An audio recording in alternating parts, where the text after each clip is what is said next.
یہ ملک ہمارا ملک ہے، یہ ملک ہمارے بزرگوں کی قربانیوں کے نتیجے میں آزاد ہوا ہے۔ طے کرو کہ ہم اس ملک کو برباد ہوتا نہیں دیکھ سکتے۔ انشاءاللہ ہم اس ملک کی آزادی کی حفاظت کریں گے انشاءاللہ۔ اور جو لوگ اس ملک کو پھر سے غلامی کی دلدل میں ڈھکیلنا چاہتے ہیں ان کو ہر قیمت پر ناکام بنائیں گے انشاءاللہ۔ میرے دوستوں اور ساتھیوں، بات جذبات سے سننے کی نہیں ہے، بات ہوش سے سننے کی ہے کہ ہماری ذمہ داریاں کیا ہیں۔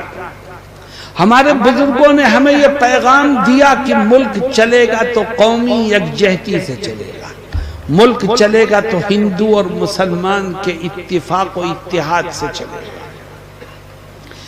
آج کل جو ملک کے حالات ہیں اس میں نفرتوں کا بازار گرم ہے، مسلمان اپنے آپ کو بے سہارا محسوس کر رہا ہے۔ میرے دوستوں اور ساتھیوں، ان حالات میں ہمیں کرنا کیا ہے؟ دیکھو، جو قوم حالات سے خوف کھا کر پیٹھ دکھا دے اس قوم کا مستقبل کبھی روشن نہیں ہو سکتا، اور جو قوم حالات کا سینہ سپر ہو کر کے مقابلہ کرتی ہے وہ حالات کو بدلنے پر قادر ہو جاتی ہے۔ مجھے بتاؤ کہ حالات بدلو گے یا پیٹھ دکھاؤ گے؟ بدلیں گے انشاءاللہ۔ اگر حالات بدلنے کے لیے تیار ہو تو اس کا طریقہ میں آپ کو سکھاؤں گا، اور اگر پیٹھ دکھانے والے بنو گے تو دنیا کی کوئی طاقت آپ کو عزت اور عظمت سے مالا مال نہیں کر سکے۔ میرے دوستوں اور ساتھیوں، گھبراؤ مت، حالات تو ہمارا اور آپ کا امتحان لینے کے لیے آتے ہیں۔ امتحان دینے والا اگر حالات سے گھبرا جائے، پرچے کو دیکھ کر کے پریشان ہو جائے تو وہ صحیح جواب لکھنے پر قادر ہی نہیں ہو سکتا۔ امتحان اور آزمائش میں مبتلا ہونے والا شخص کامیاب اسی وقت ہوگا جب مضبوطی سے، حوصلے کے ساتھ آگے بڑھے گا۔ میرے دوستوں اور ساتھیوں، ہمیں کرنا کیا ہے ان حالات کو بدلنے کے لیے؟ ایک بات ذہن میں رکھو، حالات کو بدلنے کی طاقت اللہ کے سوا کسی کے پاس نہیں۔ حالات لاتا بھی وہی ہے اور حالات کو بدلتا بھی وہی ہے، اور وہ ہماری آزمائش کرتا ہے کہ ان میں کتنی بیداری ہے۔ میرے دوستو، اللہ حالات بدلے گا اور انشاءاللہ اس دیش کا بھلا ہوگا انشاءاللہ، اور دیش ترقی کرے گا انشاءاللہ۔ ہم اور آپ چین و سکون سے اس میں رہتے تھے، رہیں گے انشاءاللہ۔ مگر ہمیں کرنا کیا ہے؟ صرف 4 کام کرنا۔ جب ہم یہ 4 کام کرنے والے بن جائیں گے تو میں آپ کو یقین دلاتا ہوں کہ آسمانوں پر رہنے والا خدا تمہارے حالات کو تبدیل فرما دے۔ کیا ہیں وہ 4 کام؟ سب سے پہلا کام، مسلمانوں، آج تم پریشان ہو، تمہارا دل دکھی ہے، تم خوف اور دہشت میں مبتلا ہو، پریشان مت ہو، اور یاد رکھو ایک بات، تمہارا اس دیش میں کوئی دشمن نہیں ہے۔ تم اگر یہ سمجھتے ہو بی جے پی دشمن ہے، یہ تمہاری بھول ہے۔ تم اگر یہ سمجھتے ہو RSS دشمن ہے، یہ تمہاری بھول ہے۔ تم اگر یہ سمجھتے ہو کہ فرقہ پرست طاقتیں دشمن ہیں تو یہ تمہاری بھول ہے۔ یہ مصیبتیں اور پریشانیاں جو آ رہی ہیں کسی دشمن کی وجہ سے نہیں آ رہی۔ پھر کیوں آ رہی ہیں؟ چلو اللہ رب العزت سے پوچھتے ہیں۔ ہمارا ایمان ہے کہ خدا جو بات بتائے گا وہ 101% صحیح اور درست ہے۔ اللہ کیا کہتا ہے؟ فرماتا ہے وَمَا أَصَابَكُم مِّن مُّصِيبَةٍ فَبِمَا كَسَبَتْ أَيْدِيكُمْ وَيَعْفُو عَن كَثِيرٍ۔ رب ذوالجلال کہتا ہے کہ اے میرے بندوں، اگر تمہیں مصیبتوں نے، پریشانیوں نے، آفتوں نے گھیرا ہے تو اس کی وجہ کوئی اور نہیں ہے، تمہارے اوپر آنے والی مصیبتوں کی وجہ خود تمہارے اپنے برے اعمال ہیں۔ اگر تم حالات کو بدلنا چاہتے ہو پریشانیوں کے اس بادل کو چھانٹنا چاہتے ہو تو اپنی زندگی کو سدھارنے کی کوشش کرو، گناہوں کو چھوڑنے والے بنو۔ جب تم گناہوں کو چھوڑو گے، اللہ کی نافرمانیوں کو چھوڑو گے، اپنی زندگیوں کو سدھارو گے، تو رب ذوالجلال تمہارے ان حالات کو تبدیل فرما کر تمہیں چین و سکون کی دولت سے مالا مال فرمائے گا۔ آج امت پریشانیوں میں گھری ہوئی ہے، ہم اپنی پریشانیوں کا ٹھیکرا دوسروں کے سروں پر پھوڑنے کے عادی ہو گئے۔ ہماری پریشانی کی وجہ کوئی اور نہیں ہے، ہماری پریشانی کی وجہ خود ہمارے برے کرتوت ہیں۔ اللہ رب العزت قرآن کریم میں دوسری آیت میں کیا کہتا ہے، اور دیکھو جھنجھوڑتا ہے ہمیں اور تمہیں۔ فرماتا ہے ظہر الفساد فی البر والبحر بما کسبت ایدی الناس لیذیقہم بعض الذی عملوا لعلہم یرجعون۔ اللہ کہتا ہے خشکی میں ہو یا تری میں، آبادی میں ہو یا جنگل میں، ہر جگہ اگر کوئی مصیبت آتی ہے، کوئی پریشانی آتی ہے، کوئی آفت آتی ہے تو اے انسانوں یہ تمہارے اپنے برے اعمال کا نتیجہ ہے۔ اے اللہ کیوں؟ فرماتا ہے لیذیقہم بعض الذی عملوا، مصیبتوں میں تمہیں اس لیے پھانستا ہوں تاکہ تمہیں تمہارے کچھ برے کرتوت کا مزہ چکھا سکوں۔ ہر گناہ پر نہیں پکڑ کرتا میں، اگر خدا انسان کے ہر گناہ پر پکڑ کرنے لگے تو اس روئے زمین پر کوئی سانس لینے والا باقی نہیں رہے گا۔ اس لیے کہتا ہے لیذیقہم بعض الذی عملوا، میں تمہیں مصیبتوں میں مبتلا کرتا ہوں صرف اس لیے تاکہ تمہارے بعض گناہوں کا تم کو مزہ چکھا۔ اے اللہ تو نے بہت سے گناہوں کو فری میں معاف کر دیا، کچھ رہ گئے جن کا مزہ تو ہمیں چکھا رہا ہے۔ اے رب جو رہ گئے تو ان کو بھی تو معاف کر سکتا تھا، تو تو بڑا رحیم و کریم ہے، بڑا معاف کرنے والا ہے۔ خدا آیت کے اگلے حصے میں اس کا جواب دیتا ہے، کہتا ہے لعلہم یرجعون، میں بڑا رحیم و کریم ہوں، مغفرت کرنے والا ہوں، کچھ گناہوں کا تمہیں مزہ اسی لیے چکھاتا ہوں تاکہ تم کو میں جہنم کے راستے سے بچ کر کے جنت کے راستے پر چلنے والا بنا دوں۔ اللہ کا رحم و کرم ہے کہ وہ مصیبتوں میں مبتلا کر کے ہمیں جہنم سے بچانا چاہتا ہے، جنت کی طرف چلانا چاہتا ہے، لیکن بدنصیبی ہے اس انسان کی جو مصیبتوں میں گھرے پھر بھی اپنی زندگی کو سدھارنے کی کوشش نہ کرے۔ میرے دوستوں اور ساتھیوں، آج مسلمان کہتا ہے کہ غیروں کے دلوں میں ہمارے لیے نفرت ہے، کسی کے دل میں تمہارے لیے نفرت نہیں ہے۔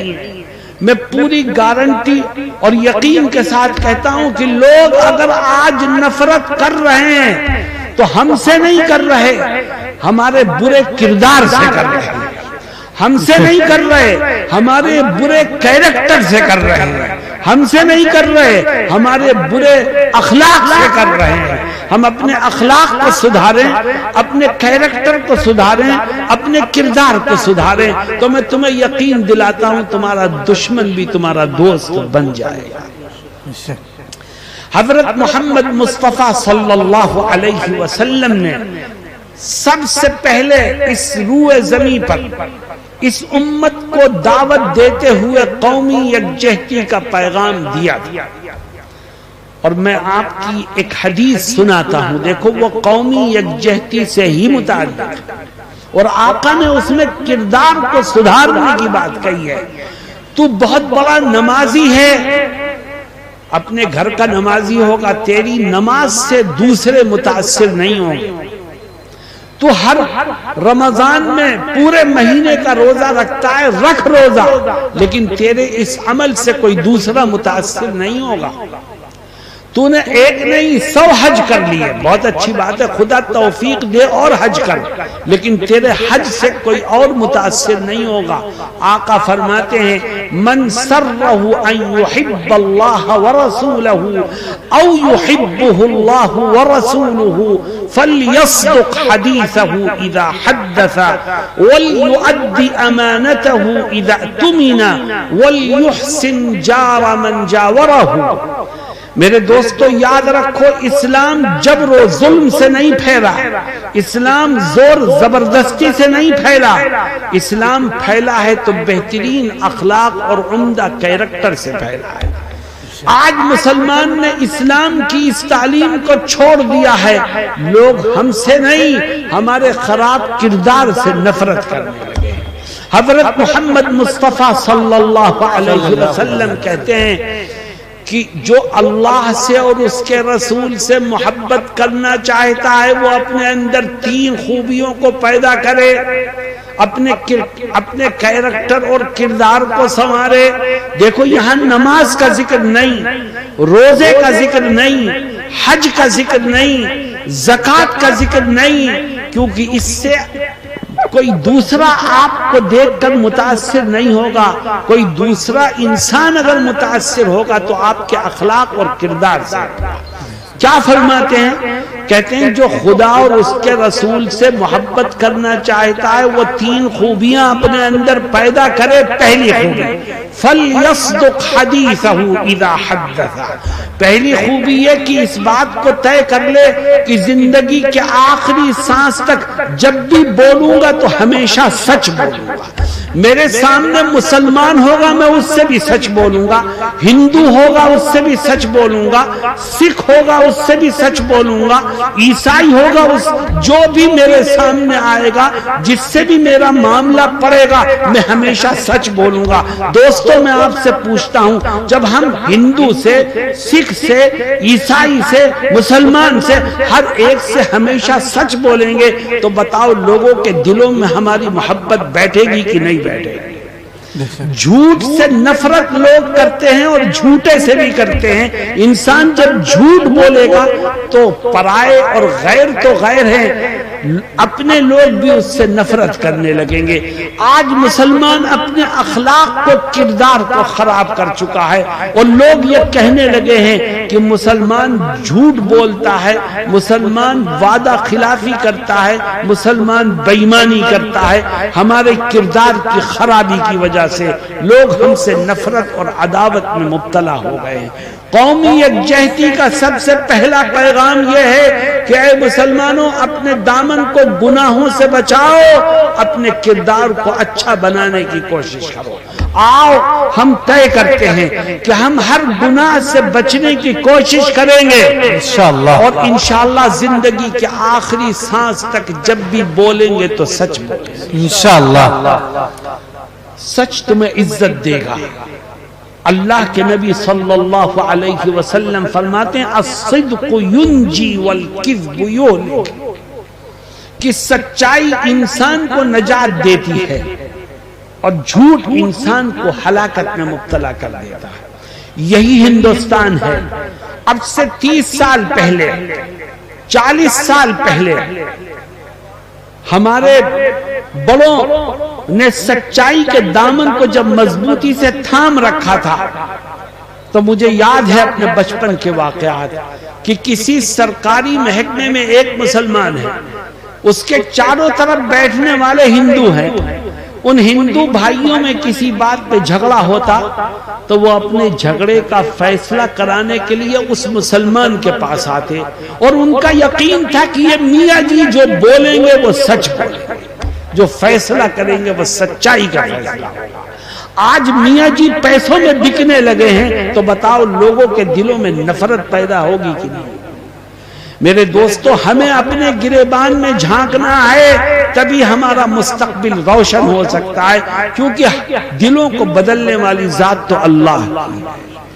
کوئی تمہارا دشمن نہیں ہے، دشمن کو وہ اوپر بیٹھا ہوا دوست بنا دے گا، لیکن تو اپنی زندگی کو تو سدھار، اپنے رب پر یقین بڑھا۔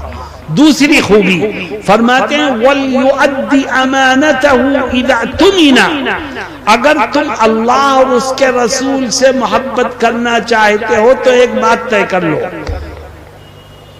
وہ کیا ہے؟ فرماتے ہیں طے کر لے کہ زندگی کے آخری سانس تک اگر کسی کا کوئی حق یا کسی کی کوئی امانت میری طرف نکلے گی میں اس کو پہلی فرصت میں ادا کروں گا. مسلمان کا حق ہو اسے بھی ادا کر، ہندو کا حق ہو اسے بھی ادا کر، سکھ کا حق ہو اسے بھی ادا کر، عیسائی کا حق ہو اسے بھی ادا. جب تو ہر انسان کے حق کو ادا کرے گا تو بتاؤ لوگ تجھے اپنے سر پر بٹھائیں گے کہ نہیں بٹھائیں گے؟ پیار و محبت کی فضا قائم ہوگی کہ نہیں ہوگی؟ نفرتیں جڑ سے اکھڑیں گی اور خدا لوگوں کے دلوں میں محبت کو اور اپنائیت کو بٹھا دے گا. آج مسلمان حق تلفی کے گناہ میں گلے تک دھسا جا رہا ہے. صرف چند ٹکوں کے لیے وہ جھوٹ بھی بولتا ہے اور چند ٹکوں کے لیے وہ بے ایمانی بھی کرتا ہے. میرے دوستوں اور ساتھیوں، میں خدا کا یہ پیغام آپ تک پہنچا رہا ہوں کہ آپ اپنی زندگی کو سنوارو اور اپنے کردار کو اچھا بناؤ. رب ذوالجلال اپنے بندوں کے دلوں میں، اپنے مخلوق کے دلوں میں آپ کی محبت اور عقیدت کو بٹھا دے گا. تیسرا کام، جو تیسری خوبی جس کا حکم اس روایت میں دیا گیا، فرماتے ہیں وَلْيُحْسِنْ جَارَ مَنْ جَاوَرَهُ، فرماتے ہیں کہ اگر تو اللہ اور اس کے رسول سے محبت کرنے والا بن جاتا ہے تو یہ بات طے کر کہ زندگی کے آخری سانس تک اپنی زبان سے، اپنے ہاتھ سے، اپنے عمل سے، اپنے کردار سے کبھی اپنے پڑوسی کے دل کو ٹھیس نہیں پہنچاؤ. جس کا دروازہ تیرے دروازے سے ملا ہے، جس کی دیوار تیری دیوار سے ملی ہے، وہ تیرا پڑوسی ہے، چاہے اس کا دین و دھرم کچھ بھی ہو، چاہے اس کی قومیت اور برادری کچھ بھی ہو، چاہے اس کا رنگ و نسل کچھ بھی ہو، وہ تیرا پڑوسی ہے. اللہ کے نبی صلی اللہ علیہ وسلم فرماتے ہیں تو سچ بولے گا تو لوگ تجھ سے متاثر ہوں گے، تو حق کو ادا کرے گا لوگ تجھ سے متاثر ہوں گے، تو اپنے پڑوسیوں کے ساتھ حسن سلوک کر کے ان کے دکھ درد میں شریک ہوگا تو لوگ تجھ سے متاثر ہوں گے اور لوگ تیرے لیے اپنے دل میں عقیدت اور محبت کے جذبات کو پیدا کر لیں گے.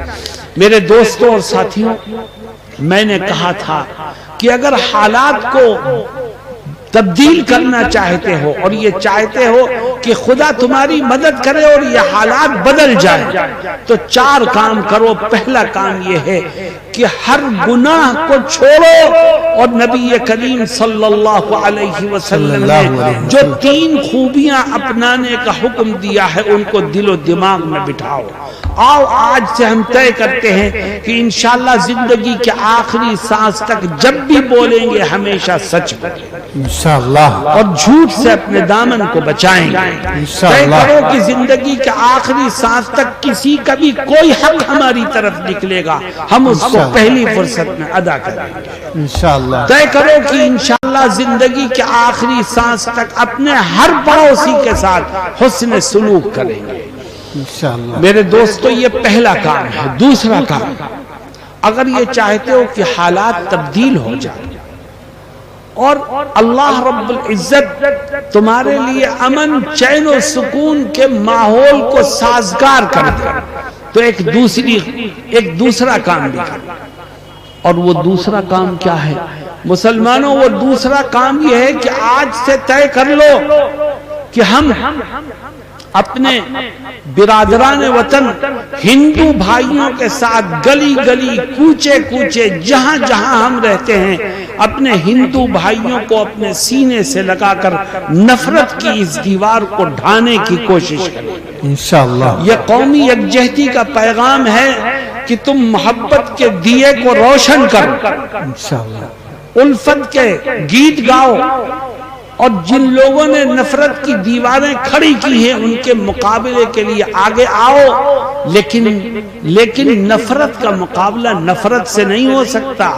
نفرت کا مقابلہ کرنا ہے تو محبت کے پھول نچھاور کرنے کے لیے تیار ہو جاؤ۔ میرے دوستو، ہمارے بزرگوں نے بھی انگریز کی طرف سے آنے والی نفرت کی دیواروں کو پھلانگ کر کے برادران وطن کو سینے سے لگایا، اور خود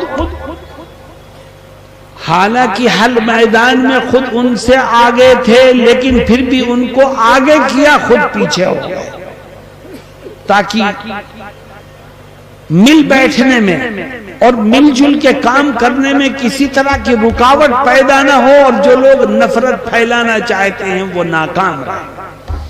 آج ہماری انا رکاوٹ بنتی ہے، ہم اپنے کو بڑا سمجھتے ہیں، غرور اور تکبر میں مبتلا ہیں، ہم اپنے دوستوں کو، اپنے وطنی بھائیوں کو، ہندو بھائیوں کو سینے سے لگانے کو تیار نہیں۔ میرے دوستو، یاد رکھو، اگر ہم نے گلیوں میں، گاؤں اور دیہات میں، چھوٹی اور بڑی آبادیوں میں غیروں کو اپنے سینے سے لگانے کا کام شروع کر دیا، تو میں یقین دلاتا ہوں تمہیں کہ خدا حالات بدلنے میں کچھ وقت نہیں لگائے گا۔ اس کے ہاں تو فیصلے کے لیے صرف ایک جملہ ہے، وہ کہتا ہے کن فیکون، کہ ہو جا، اور جس کام کو ہو جا وہ کہتا ہے وہ کام خود بخود ہو جاتا ہے۔ لیکن ہمیں کچھ اقدام کرنا پڑے گا۔ اور دیکھو، اسلام کی تعلیمات کو پہنچانے کا سب سے بہترین طریقہ یہ ہے کہ ہم ان سے اپنے رابطے کو بڑھائیں۔ آج ہم نے رابطے توڑ دیے، ہم یہ کہتے ہیں یہ فرقہ پرست پارٹی کا آدمی ہے، یہ بی جے پی کا آدمی ہے، یہ RSS کا آدمی ہے۔ ارے ہے تو آدمی، اس کے سینے میں جو دل ہے اس کا مالک تو خدا ہے۔ تو کوشش تو کر، خدا آج نہیں تو کل اس کے دل کو بدلے۔ میرے دوستوں اور ساتھیوں، آپ نے سنا ہوگا کہ کچھ دن پہلے مولانا ارشد مدنی کی ملاقات RSS کے سربراہ موہن بھاگوت جی سے ہوئی تھی۔ جی سنا آپ نے؟ یہ اسی جدوجہد کا ایک باب ہے کہ جمعیت علماء کہتی ہے قومی یکجہتی کو بڑھاوا دو اور ملنا جلنا شروع کرو۔ اگر تم ملو گے، جلو گے، آؤ گے، جاؤ گے تو بہت سی باتیں خود بخود ختم ہوتی چلی جائیں گی۔ مولانا ارشد مدنی نے یہ نہیں کہا کہ میں نہیں جاؤں گا، ان کو آنا چاہیے۔ مولانا ارشد مدنی نے یہ نہیں کہا کہ میں ان کے دفتر میں جاؤں، میری توہین ہے یہ۔ مولانا ارشد مدنی نے یہ نہیں کہا کہ ان کو میری دفتر میں بلاؤ، نہیں، ملاقات طے ہو گئی، جہاں وہ چاہتے تھے حضرت وہاں پہنچے۔ گویا حضرت نے ہمیں اور آپ کو یہ پیغام دیا ہے کہ اس ملک میں امن اور چین و سکون سے رہنا ہے تو برادران وطن سے کھلے دل سے ملنا ہماری اور آپ کی ذمہ داری ہے۔ آج مسلمان اپنے دل میں نفرت لیے بیٹھا ہے، نفرت کو نکالو، کیونکہ نفرت سے نفرت کو ختم نہیں کیا جائے گا۔ اللہ رب العزت قرآن میں ہمیں تعلیم دیتا ہے اور فرماتا ہے وَلَا تَسْتَوِي الْحَسَنَةُ وَلَا السَّيِّئَةُ اِدْفَعْ بِالَّتِي هِيَ أَحْسَنُ فَإِذَا الَّذِي بَيْنَكَ وَبَيْنَهُ عَدَاوَةٌ كَأَنَّهُ وَلِيٌّ حَمِيمٌ۔ اللہ کہتا ہے اچھائی اور برائی برابر نہیں ہے، برائی کو برائی سے نہیں دور کیا جا سکتا۔ اگر تم برائی کو مٹانا چاہتے ہو، خدا کہتا ہے آؤ میں اس کا طریقہ بتاتا ہوں۔ اے اللہ کیا طریقہ ہے؟ فرماتا ہے ادفع باللتی ہی احسن۔ اگر تم برائی کو مٹانا چاہتے ہو تو طے کر لو کہ آج سے میں برائی کا بدلہ بھلائی سے دوں گا۔ انشاءاللہ جب تم برائی کا بدلہ بھلائی سے دو گے تو خدا ایک وعدہ کرتا ہے، دیکھو برائی کا بدلہ بھلائی سے دینا آسان نہیں ہے، تمہیں جذبات کو کنٹرول میں کرنا پڑے گا، اپنی انا کو کچلنا پڑے گا، بہت سے مواقع میں اپنی خواہشات کو دفن کرنا پڑے گا، تبھی تم برائی کا بدلہ بھلائی سے دے پاؤ گے۔ لیکن خدا ایک وعدہ کرتا ہے، کہتا ہے تو آگے بڑھ، ہمت کر، اور خدا کے اس پیغام پر عمل کر تو خدا وعدہ کرتا ہے کہ اگر تو نے برائی کا بدلہ بھلائی سے دینے کی ٹھان لی اور تو نے اس کی سمت میں قدم اٹھا لیا تو یاد رکھ جو آج تیرا جانی دشمن ہے میں اس کو کل تیرا جگری دوست بنا دوں گا. یہ کون کہتا ہے؟ رب ذوالجلال کہتا ہے جو تمام جہان کا مالک ہے. میرے دوستوں اور ساتھیوں، آؤ ہم بھی طے کریں کہ ہم اپنے گاؤں میں، اپنی گلی میں، اپنے قصبے دیہات اور شہر میں برادران وطن کے ایک ایک گھر میں جائیں گے، ان سے پیار و محبت کی بات کریں گے، ان کو اپنے ہاں بلائیں گے، ان کی پریشانیوں میں ان کے کام آئیں گے اور ان کی خوشیوں میں شریک رہیں گے. بتاؤ اس کے لیے تیار ہو؟ انشاءاللہ. اگر آپ اس کے لیے تیار ہو تو خدا کا بھی وعدہ ہے کہ تمہارے ہر قدم کو قبول کر کے وہ تمہارے دشمنوں کو تمہارا دوست بنا دے. میرے دوستوں اور ساتھیوں، اسلام اسی طرح دنیا میں پھیلا ہے. اگر ہم میل جول نہیں بڑھائیں گے تو بتاؤ لوگ اسلام سے واقف کیسے ہوں گے؟ ہم میل جول نہیں بڑھائیں گے تو اسلام کی دعوت لوگوں تک کیسے پہنچے گی؟ ہم میل جول نہیں بڑھائیں گے تو لوگ ہمارے مذہب کے بارے میں کس طرح سے معلومات حاصل کر سکیں گے؟ اس لیے آؤ ہم طے کریں کہ حالات کو بدلنا ہے تو دوسرا کام یہ کرو کہ ہم نفرت کی فضا کو ختم کر کے اپنے برادران وطن کو، ہندو بھائیوں کو اپنے سینے سے لگانے کی کوشش کریں گے اور ان کی پریشانیوں میں ان کا ساتھ دیں گے انشاءاللہ. میرے دوستو، تیسرا کام کیا ہے؟ آج پریشانی کی وجہ کیا ہے؟ غور سے سنو میری بات، اور میں یہ چاہوں گا کہ میری باتیں صرف سنو نہیں، اس عزم کے ساتھ سنو کہ ہم جو سن رہے ہیں اس پر عمل کریں. تیسرا کام کیا ہے؟ آج مسلمان کی پریشانی اور مصیبت کی اہم وجوہات میں سے ایک بڑی وجہ یہ ہے کہ مسلمان آپس میں اختلاف اور انتشار کا شکار ہے. اگر تم خدا کی رحمت کے دروازوں کو کھولنا چاہتے ہو اور ان حالات کو بدلنا چاہتے ہو تو یہ عہد کرو کہ ہم آپسی اختلافات کو ختم کر کے ایک پلیٹ فارم پر آئیں گے اور اپنے درمیان اتفاق و اتحاد کو پیدا کریں گے. کیوں بھائی؟ آج مجھے میرے سوال کا جواب دو، کیا آج مسلمانوں میں برادری کی بنیاد پر اختلاف نہیں ہے؟ بولو بھائی. جی. صرف انا کی خاطر، جھوٹی شان کے لیے مسلمان برادریاں آپس میں لڑ رہے ہیں. کہیں قومیت کے نام پر لڑائی، کہیں جھوٹی انا کے نام پر لڑائی، کہیں دنیا کے تھوڑے سے مفاد کے لیے لڑائی. مسلمانوں اگر اسی طرح لڑتے رہے تو ہندوستان کی سیاست نے یہ ثابت کر دیا کہ تمہارے ووٹ کی کوئی حیثیت نہیں. کیوں؟ تمہارے اختلاف کی وجہ سے، تمہارے انتشار کی وجہ سے. اور آگے آنے والے دن آج سے زیادہ خطرناک. میں تم سے پوچھتا ہوں کہ ہندوستان میں وہ کانسٹیٹوئنسیاں، وہ حلقے جہاں مسلم ووٹ اکثریت میں ہے، 55%، 60%، 70%، کیا الیکشن کے موقع پر وہاں مسلم امیدوار 5-5، 6-6 اور 10-10 نہیں کھڑے ہوتے؟ جی. اتنے کیوں کھڑے ہو رہے ہیں؟ کوئی برادری کے نام پر ووٹ مانگتا ہے، کوئی اختلافات کو ہوا دے کر ووٹ مانگتا ہے، کوئی پیسے لے کر کھڑا ہوتا ہے. اور مسلمان ووٹ دینے والے اپنے ووٹوں کو برباد کرتے ہیں.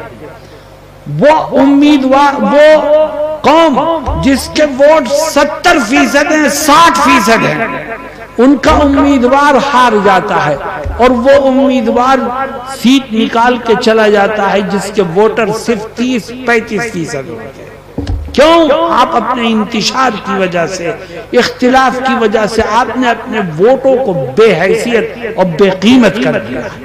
اگر آپ آج بھی نہیں سمجھے اور اپنے درمیان اتحاد کو، اتفاق کو، یگانگت کو پیدا کرنے کے لیے آگے نہیں آئے تو یاد رکھو قسطوں میں صفایا ہوگا اور تاریخ میں تمہارا نام بھی باقی نہیں رہے گا. جی اللہ رب العزت قرآن کریم میں ہمیں متنبع کرتا ہے اور کہتا ہے وَلَا تَنَازَعُوا فَتَفْشَلُوا وَتَذْهَبَ رِيحُكُمْ وَاصْبِرُوا إِنَّ اللَّهَ مَعَ الصَّابِرِينَ. اللہ رب العزت کہتا ہے آپس میں جھگڑو مت. کیوں؟ فَتَفْشَلُوا، تم جھگڑو گے تو تم ناکام ہو جاؤ گے. وَتَذْهَبَ رِيحُكُمْ، تم آپس میں جھگڑو گے تو تمہاری ہوا اکھڑ جائے گی. اس لیے جھگڑو مت. ناکامی اور نامرادی کے سوا کچھ ہاتھ نہیں لگے گا. آگے خدا کہتا ہے وَاصْبِرُوا، صبر کرو. اے خدا صبر کریں، کیا مطلب صبر کرنے کا؟ خدا کہتا ہے جھگڑو مت، اتحاد و اتفاق کو باقی رکھو. اگر اتحاد و اتفاق اور جوڑ کو باقی رکھنے میں تمہیں مشقت کا سامنا کرنا پڑے، کسی کی بات بری لگے، کسی کے عمل سے تمہارے دل کو تکلیف ہو، تو ہر طرح کی پریشانی جھیلنا اور صبر کرنا، لیکن کبھی مسلمانوں کے درمیان اختلافات کو ہوا مت دینا.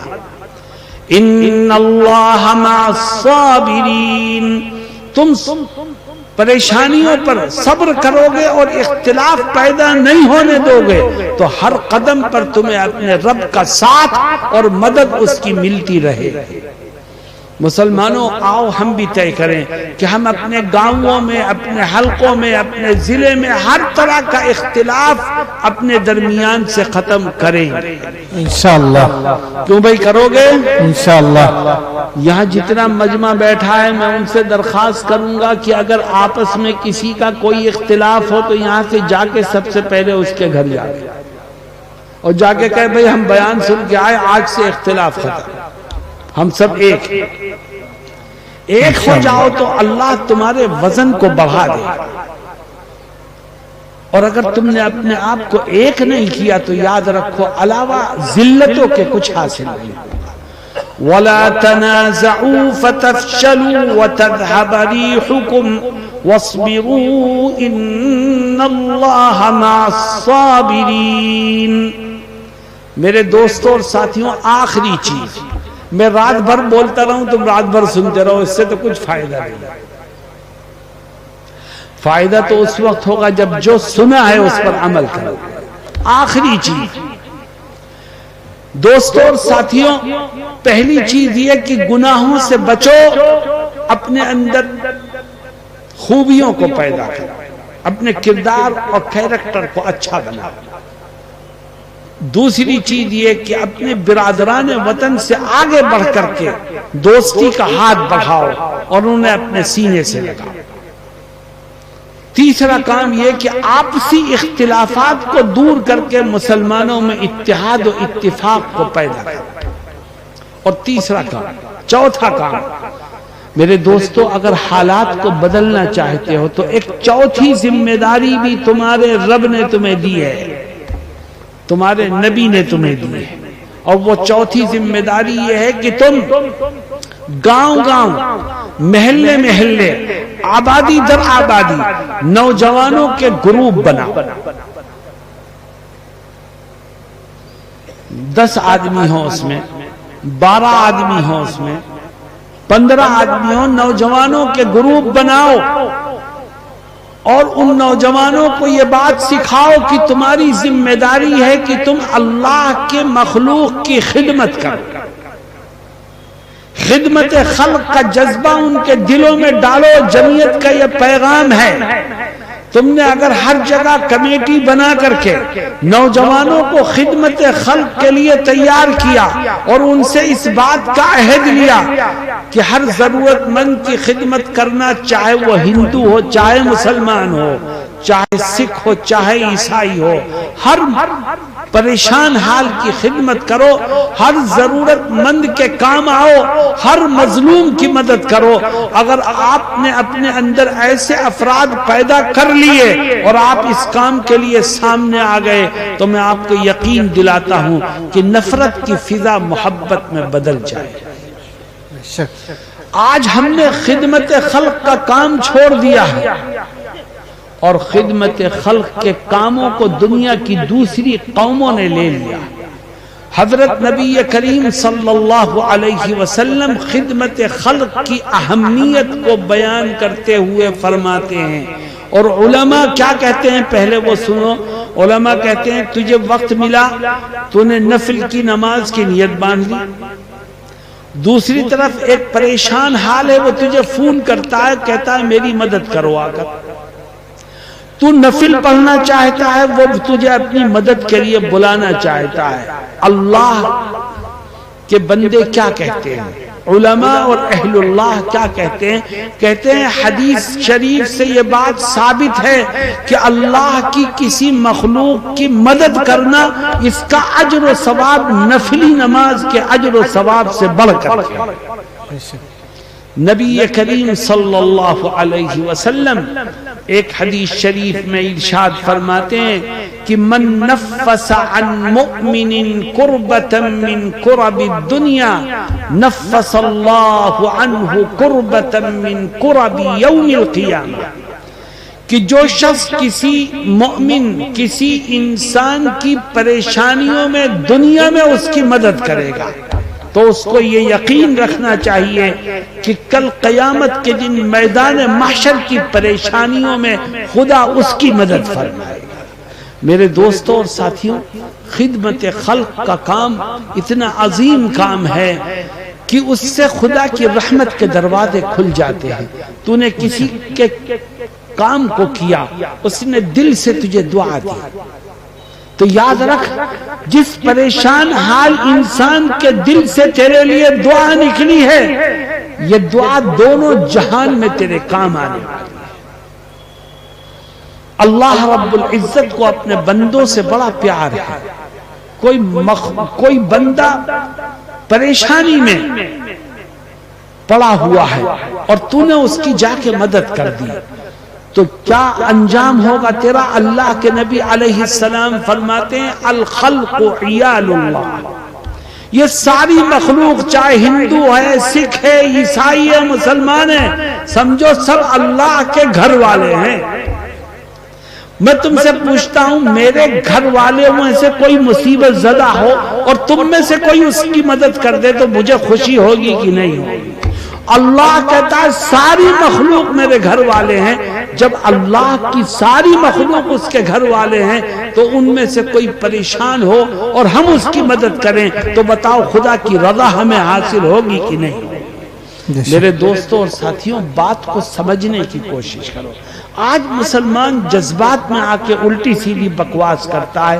اسلام کا جذبات سے تعلق نہیں ہے، اسلام کا تعلق تو سنجیدگی سے ہے، امن سے ہے، پیار اور محبت سے ہے۔ اسلام تو نفرت کو مٹا کر کے پیار اور محبت کی فضا کو قائم کرنے کی تلقین کرتا ہے۔ میرے دوستوں، میں نے 4 باتیں ذکر کی، آپ کے ذہن میں وہ چاروں باتیں ہیں جی؟ آپ انشاءاللہ اس پر عمل کرو گے انشاءاللہ۔ آخری بات، آج کل ایک مسئلہ ہے جس کو لے کے مسلمان پریشان ہیں، وہ ہے NRC کا مسئلہ۔ میں اس کی ایک وضاحت کروں۔ NRC ہے کیا چیز؟ مسلمان بلا وجہ پریشان ہے۔ NRC کا مطلب یہ ہوتا ہے کہ ہر شخص کے پاس یہ ثبوت موجود ہو کہ وہ ہندوستانی ہے۔ NRC کا کام ہندوستان میں تو بہت تاخیر سے شروع ہوا، دنیا کے اور ملکوں میں تو یہ لازم اور ضروری بہت پہلے سے۔ آپ کو کیا کرنا ہے؟ آپ کو ڈرنے کی، پریشان ہونے کی کوئی ضرورت نہیں ہے۔ NRC صرف مسلمانوں کو ٹارگٹ بنانے کے لیے نہیں ہے۔ ہندو مسلم سکھ عیسائی ہر ایک سے گورنمنٹ کہتی ہے تم اپنا شناختی کارڈ بنواؤ تاکہ تمہارے ہندوستان ہونے کا ثبوت، ہندوستانی ہونے کا ثبوت تمہارے پاس رہے۔ ہمیں کرنا کیا ہے؟ ہم زبانی جمع خرچ کرتے ہیں اور NRC پہ لمبی لمبی تقریریں کرتے ہیں، لیکن جو ضروری اور کام کی بات ہے وہ نہیں کرتے۔ آپ کو صرف یہ کرنا ہے کہ ہندوستان میں سرکاری محکمے سے مختلف ID کارڈ ایشو ہوتے ہیں۔ ووٹر ID میں نام ہے آپ کا، اسی طرح سے آپ کے پاس پین کارڈ ہے، راشن کارڈ ہے، ووٹر ID ہے، پاسپورٹ ہے۔ یہ مختلف کارڈ ہیں جو ایجنسیوں سے بنائے جاتے ہیں۔ ان میں سے ہر آدمی کے پاس کم سے کم 2 کارڈ ہونے چاہیے۔ پاسپورٹ ہے، اس کے ساتھ ووٹر ID کارڈ بھی ہو، راشن کارڈ ہو جائے۔ پاسپورٹ نہیں ہے چھوڑ دو اسے، زمین کا کوئی کاغذ ہے نہیں ہے چھوڑ دو اسے، راشن کارڈ بنوا لو، ووٹر ID کارڈ آپ کے پاس ہے، آدھار کارڈ آپ کے پاس ہے، کوئی بھی کارڈ ہو، 2 کارڈ ہو۔ اور دوسرا کام یہ ہونا ہے کہ ان 2 کارڈوں میں جو آپ کا نام اور ایڈریس ہے اس کی اسپیلنگ میں بھی کوئی ذرا سی مسٹیک نہیں ہونی چاہیے۔ دونوں پر ایک ہی نام، ایک ہی پتہ ہو، ایک ہی اسپیلنگ سے لکھا گیا ہو، تو یاد رکھیے آپ ہندوستانی ہیں، کوئی آپ کا ہاتھ پکڑنے کی بھی ہمت نہیں کر سکتا۔ اب کوئی شخص، اچھا حکومت نے پچھلے سالوں سے کارڈ بنوانے کا ایک سلسلہ شروع کیا ہے، ہندوؤں کے بھی بن رہے ہیں، مسلمانوں کے بھی بن رہے ہیں، اور اس وقت ایک اور سلسلہ گورنمنٹ کی طرف سے ہے کہ کارڈ کے ناموں میں اگر تھوڑا سا فرق ہو تو آپ آئیے اور اپنے پروف پیش کیجئے اور کہیے میرے یہ 2 کارڈ ہیں، اس میں تھوڑا تھوڑا فرق ہے۔ گورنمنٹ کی طرف سے باضابطہ اس فرق کو ختم کرنے اور یکسانیت کو پیدا کرنے کا کام چلایا جا رہا ہے، لیکن مسلمان نہ ID بنوا رہا ہے، نہ اپنے ناموں کے فرق کو صحیح کروا رہا ہے، بیٹھا ہوا ہے اپنی جگہ اور کہتا ہے میرا تو دادا بھی یہیں مرا، ماں بھی یہیں مری اور باپ بھی یہیں مرا، مجھے کون ہلا سکتا ہے؟ نہیں، یہ بات صحیح ہے، آپ باپ دادا پردادا سکر دادا سے ہندوستانی ہو، لیکن اب حکومت کہتی ہے آپ کے پاس کارڈ بھی ہونا چاہیے، تو اس کو بنوانے میں کیا تردد ہے ہمیں؟ لیکن ہم ایک بات کہتے ہیں، جہاں تک میری آواز جائے، مسلمان NRC کے لیے کل بھی تیار تھا، آج بھی تیار ہے، آئندہ بھی تیار رہے گا، لیکن حکومت کے عہدوں پر بیٹھے ہوئے وہ لوگ جو NRC کے نام پر مسلمانوں کو نشانہ بنا کر ڈرانا چاہتے ہیں، ہم حکومت سے درخواست کرتے ہیں ان کے منہ کو لگام دی جائے اور ان کی زبانوں کو بند کیا جائے۔ ہمیں کوئی خوف نہیں، ہم ہر طرح کے اس ملک کی وفاداری کا جذبہ ہمارے دلوں میں ہے، تو ہم اپنے آپ کو ہندوستانی ثابت کر کے فخر محسوس کریں گے اور ایک قدم بھی پیچھے ہٹانے کو تیار نہیں ہے اس کے لیے۔